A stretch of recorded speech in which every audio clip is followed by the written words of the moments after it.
Shalom, selamat sore kaum perempuan yang Tuhan kasihi. Situasi dan keadaan yang membuat kita sukacita kadang harus segera ditinggalkan untuk kemudian mengarahkan hati, pikiran, dan perhatian kita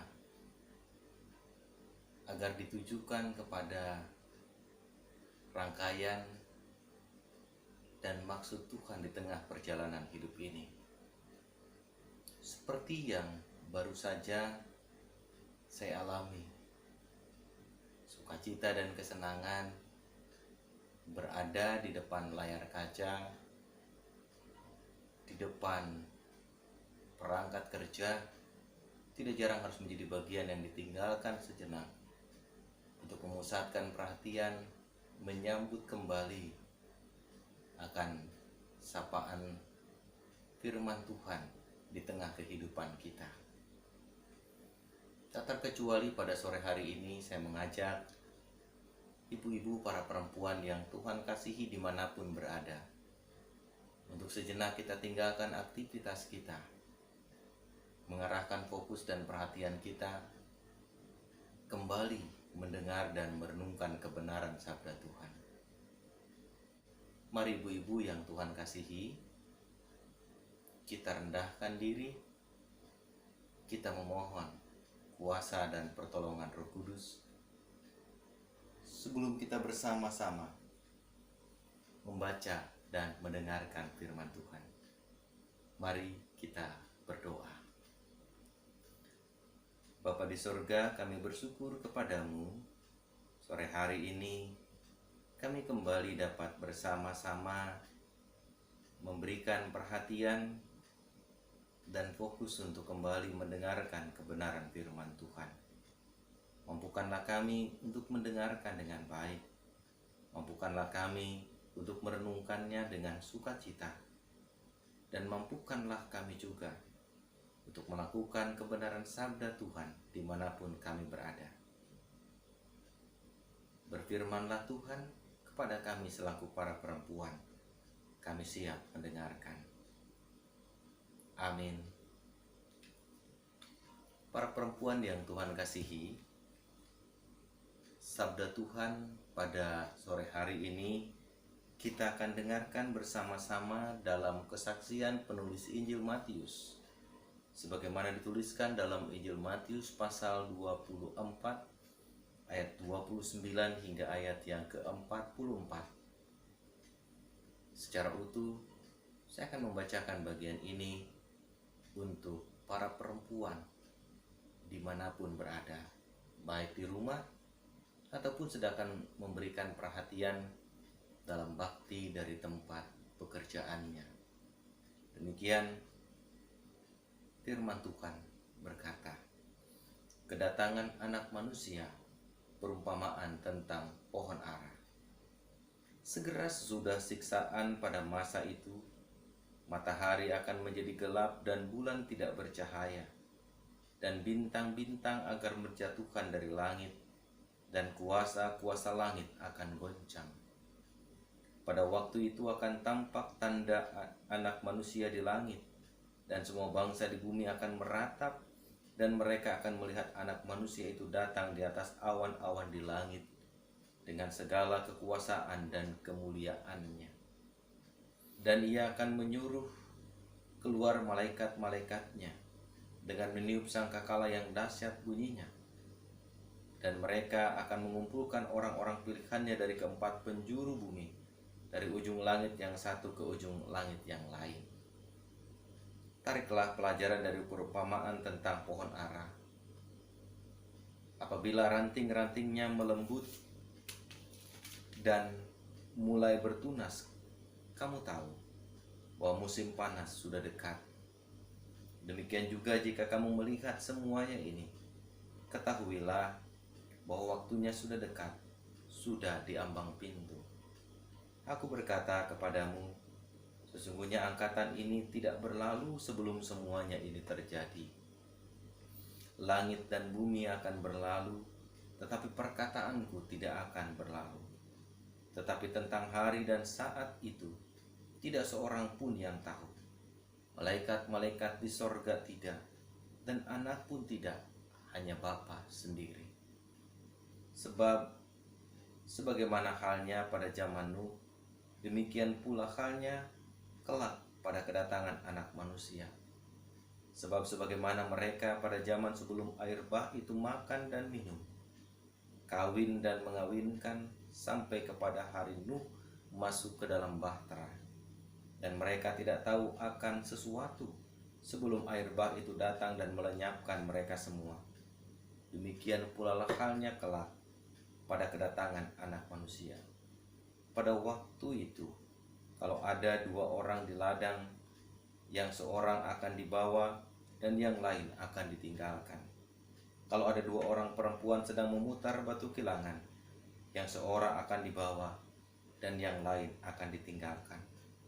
Karena itu, berjaga-jagalah, sebab kamu tidak tahu pada hari mana Tuhanmu datang. Tetapi ketahuilah ini, jika tuan rumah tahu pada waktu mana pada malam hari pencuri akan datang, sudah pasti ia berjaga-jaga dan tidak akan membiarkan rumahnya dibongkar. Sebab itu hendaklah kamu juga siap sedia, karena Anak Manusia datang pada saat yang tidak kamu duga. Demikian para perempuan yang Tuhan kasihi, sabda Tuhan yang menjumpai kita pada sore hari ini. Berbahagialah kita yang mendengarnya, memelihara serta melakukannya. Terpujilah nama Tuhan.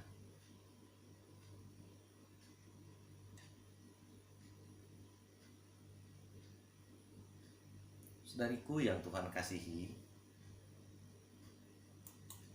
saya mengajak kita memperhatikan video yang saya tayangkan berikut ini.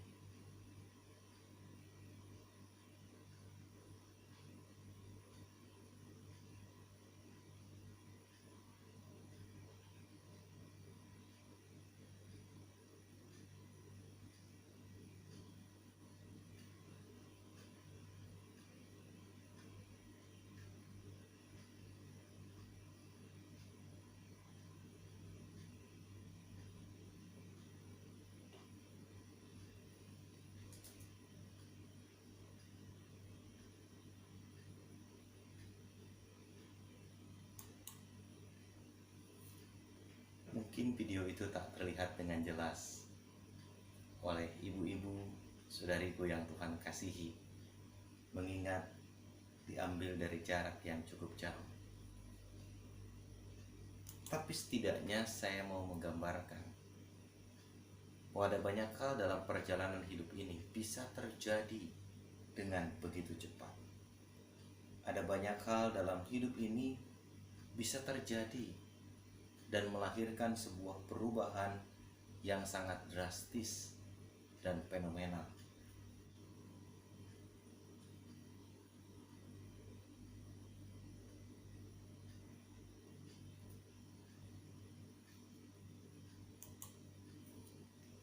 Iya, perubahan. Itulah yang mau saya katakan kepada kita sekalian. Perubahan bisa terjadi kapanpun. Perubahan bisa terjadi di mana saja. Perubahan dapat dialami oleh siapapun juga. Mulai dari anak-anak, pemuda, orang dewasa, bahkan sampai ke mereka yang sudah memasuki usia emas. Pertanyaannya, siapkah kita dengan perubahan? Apakah yang akan kita lakukan jika perubahan itu terjadi dan harus kita yang mengalaminya? Siap atau tidak siap, kita harus berhadapan dengan perubahan. Tidak ada seorang pun di antara kita yang dapat lari dan menghindar dari perubahan. Apatis atau menyikapinya dengan bijak bisa menjadi pilihan dari setiap orang dalam perjalanan hidup ini. Tidak mau peduli dengan perubahan atau tidak mengindahkan perubahan bisa jadi adalah pilihan orang-orang. yang ada di sekitar kita. Atau mungkin juga bisa jadi itu adalah pilihan kita para perempuan. Saudariku yang Tuhan kasihi, orang yang siap menghadapi segala sesuatu, bahkan orang yang siap menyambut masa depan, adalah orang yang selalu siap untuk mengalami perubahan di tengah kehidupannya. Orang yang siap menyambut hari yang baru adalah orang yang sudah mempersiapkan segala sesuatu untuk perubahan yang akan terjadi di hari esok. Kisah yang diangkat oleh penginjil Matius dalam kesaksian bacaan yang kita baca pada sore ini mau mengangkat sebuah kesaksian. Sebagai orang yang percaya kepada Allah, sebagai orang yang telah mengaku Yesus sebagai Tuhan dan Juru Selamat, sebagai orang yang mengimani bahwa Yesus adalah Kristus di tengah-tengah kehidupannya, dan Dia adalah Tuhan satu-satunya, maka tentu itu harus dibarengi bukan sekedar dengan pengakuan, tapi juga dengan perubahan. Perubahan yang melahirkan sebuah tatanan baru, perilaku baru, gaya hidup baru, bahkan hal-hal yang baru yang mencerminkan dan tercermin sebagai wujud pengakuan kita akan siapa Kristus di tengah-tengah hidup ini. Tak terkecuali saudara-saudariku yang Tuhan kasihi, kehidupan yang kita jalani sebagai umat beriman, sebagai orang percaya, seringkali juga kurang diperhatikan. Dalam arti, ada banyak orang di antara kita tidak begitu memperhatikan dan tidak begitu peduli dengan perubahan. Ngakunya Kristen, perginya ke gereja, tetapi perilakunya, perbuatannya tidak melahirkan perubahan apapun. Tidak mencerminkan sebagai orang yang mengaku Kristen. Tidak mencerminkan sebagai orang yang baru saja selesai atau pulang dari bakti dan berkebaktian. Oleh karena itu penginjil Matius mengingatkan kita melalui perumpamaan tentang pohon ara. Dikatakan oleh penginjil Matius, saudariku yang Tuhan kasihi, agar kita memperhatikan bahwa ketika pohon ara itu bertunas, maka itu berarti musim panas segera tiba. Bertunas tanda bahwa pohon itu sedang mengalami sebuah proses perubahan, bahwa pohon ara itu sedang mengalami sebuah tahapan baru dalam perjalanannya sebagai pohon ara. Tahapan itu adalah sebuah proses awal menuju hadirnya sesuatu yang baru. Konon dalam sebuah kesaksian dan literatur, ketika pohon ara itu bertunas, maka itu berarti sebentar lagi pohon ara akan semakin menghasilkan bukan hanya pertumbuhan, tetapi kelak akan mendatangkan buah yang jauh lebih baik. Demikian halnya hidup kita. Sebagai orang Kristen, sebagai orang percaya, kita bertumbuh, kita bertunas, tetapi kadang kita tidak berbuah seperti yang Tuhan harapkan. Kita bertumbuh, kita bertunas, tetapi tidak menghasilkan apa-apa. Penginjil Matius mengatakan kepada kita, bahkan kita ingat tentang perumpamaan pohon ara yang lain. Ketika pohon ara itu berdaun lebat, tanda bahwa seharusnya pohon itu berbuah, tanda bahwa seharusnya pohon itu menghasilkan sesuatu yang dapat dinikmati dan dirasakan oleh orang lain, atau oleh orang banyak, atau oleh pemiliknya. Namun ternyata dijumpai tak ada satupun buah di pohon ara itu. Pohon ara itu pun ditebang. Seharusnya itu menjadi gambaran buat kita. Perjalanan hidup sebagai orang percaya, sebagai perempuan-perempuan yang takut akan Tuhan, sebagai perempuan-perempuan yang telah mengenal Kristus, seharusnya bukan hanya melahirkan kerajinan, bukan hanya melahirkan ketekunan, bukan hanya melahirkan kehidupan spiritual yang dapat dilihat orang, tetapi seharusnya kehidupan spiritual itu mendatangkan buah. Buah yang dapat dinikmati orang lain melalui sikap kita, melalui tindakan kita, melalui perkataan kita, melalui perbuatan kita, dimanapun kita berada. Dan itulah bukti bahwa sesungguhnya kita tengah mempersiapkan diri untuk hadirnya dan datangnya kerajaan Allah. Artinya, dalam kehidupan yang kita jalani, saudariku yang Tuhan kasihi, tidak sedikit juga pada akhirnya ada banyak orang Kristen terjebak pada pemahaman bahwa kalau sudah jadi Kristen, otomatis hidupnya enak, otomatis dia akan masuk surga, otomatis dia akan menjadi ahli waris kerajaan Allah. Benar, kita mengimani dan meyakini ketika kita mengakui Yesus sebagai Tuhan dan Juru Selamat kita, kita terhisap sebagai bagian dari ahli waris kerajaan Allah. Tapi apakah kita akan mendapatkan hak kita atau tidak?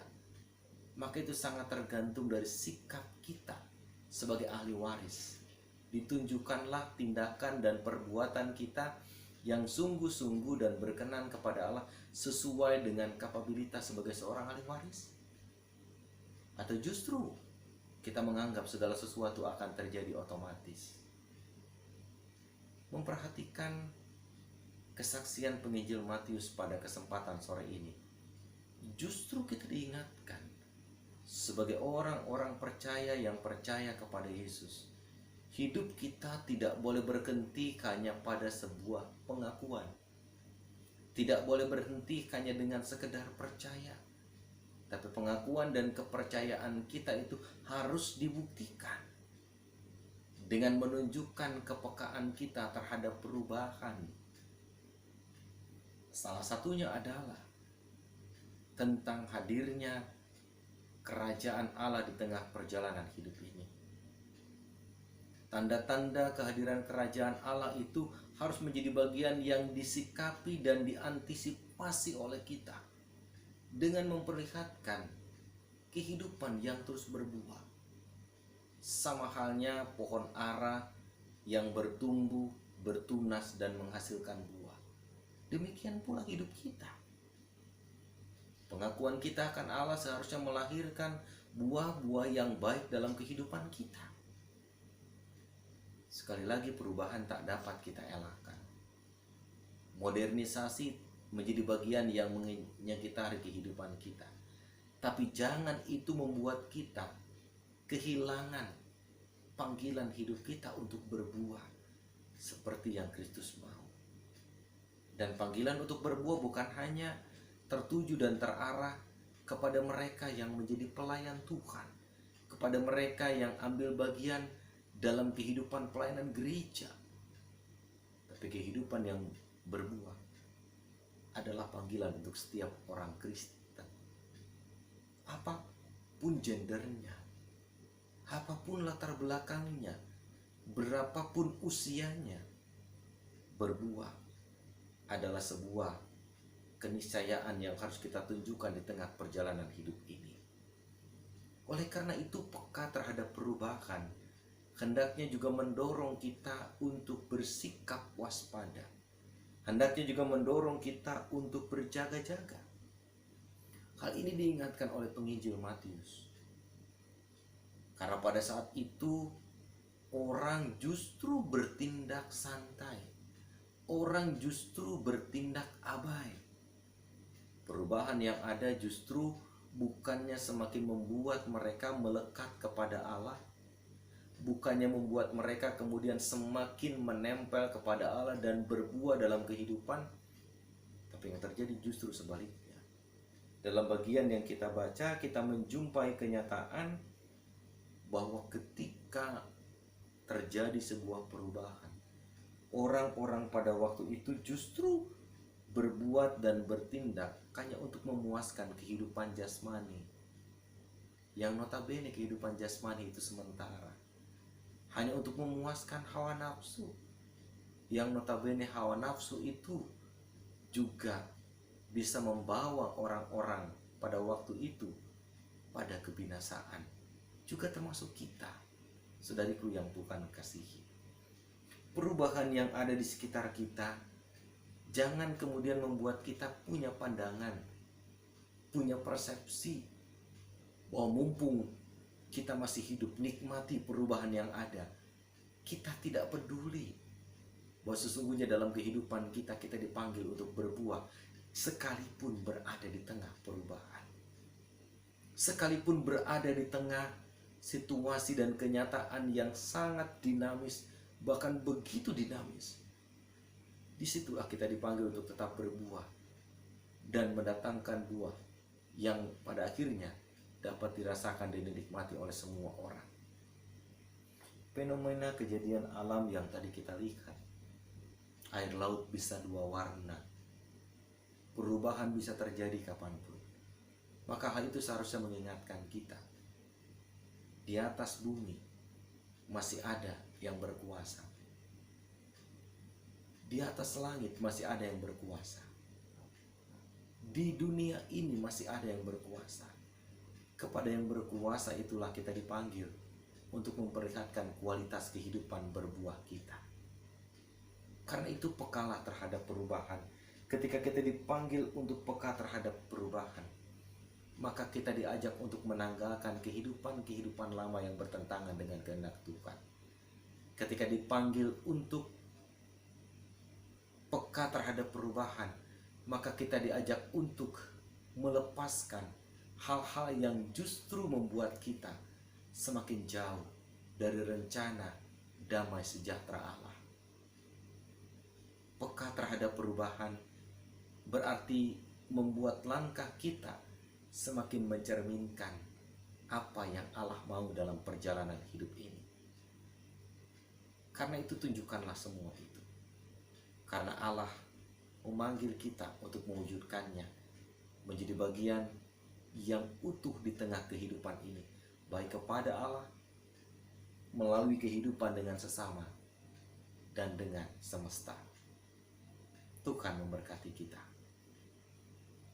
Amin. Mari kita berdoa.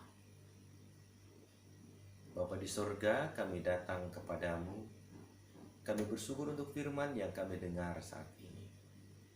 Ajar kami untuk peka terhadap perubahan, dan kepekaan itu kami tunjukkan dengan sikap hidup yang mencerminkan kehendak Tuhan, dengan menanggalkan perbuatan sia-sia. Ajar kami untuk berjaga-jaga dengan terus menghadirkan sukacita dan damai sejahtera dalam kehidupan ini. Berkati kami dimanapun kami berada, supaya kami dapat terus merangkai karya seperti yang Tuhan inginkan. Jika ada di antara kami yang sakit saat ini, kami berdoa kepadamu, berkatilah mereka Tuhan. Dan kami ingat ada Ibu Jane Estinah Noya Sahetapi yang sedang dalam perawatan.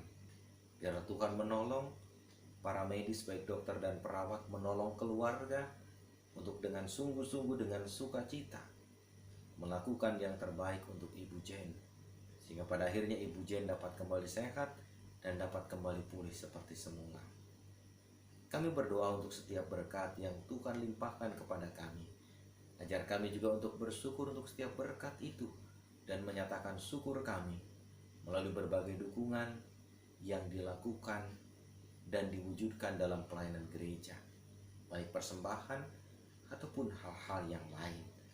Untuk pergumulan kami di masa pandemi ini, kami mau bawa dan kami serahkan pada Tuhan. Kuatkan kami Tuhan agar dapat menghadapinya. Bapa, ampunkan kami jika dalam setiap rangkaian kehidupan yang kami jalani sebagai perempuan, kami belum mencerminkan buah-buah yang baik seperti yang Tuhan inginkan. Biarlah pesan firman Tuhan hari ini boleh mengajar kami, bukan hanya peka terhadap perubahan, tapi peka terhadap perubahan itu kami nyatakan dan kami wujudkan dengan sikap hidup, dengan perilaku, dengan segala aspek yang mencerminkan hadirnya damai sejahtera Allah. Dengarkan doa kami Bapa yang kami bawa dan kami naikkan dalam nama Tuhan Yesus Kristus, dan di dalam nama Yesus bersama-sama kami berdoa dalam doa Bapa kami. Bapa kami yang di sorga, dikuduskanlah namamu, datanglah kerajaanmu, jadilah kehendakmu di bumi seperti di sorga. Berikanlah kami pada hari ini makanan kami yang secukupnya, dan ampunilah kami akan segala kesalahan kami, seperti kami juga mengampuni orang yang bersalah kepada kami. Dan janganlah membawa kami ke dalam pencobaan, tapi lepaskanlah kami daripada yang jahat. Karena Engkaulah yang punya kerajaan dan kuasa dan kemuliaan sampai selama-lamanya. Amin. Ibu-ibu yang Tuhan kasihi, mari kita nikmati perubahan yang ada dengan terus mencerminkan kehendak Allah menjadi bagian yang nyata, seperti halnya gambar dan tayangan berikut ini.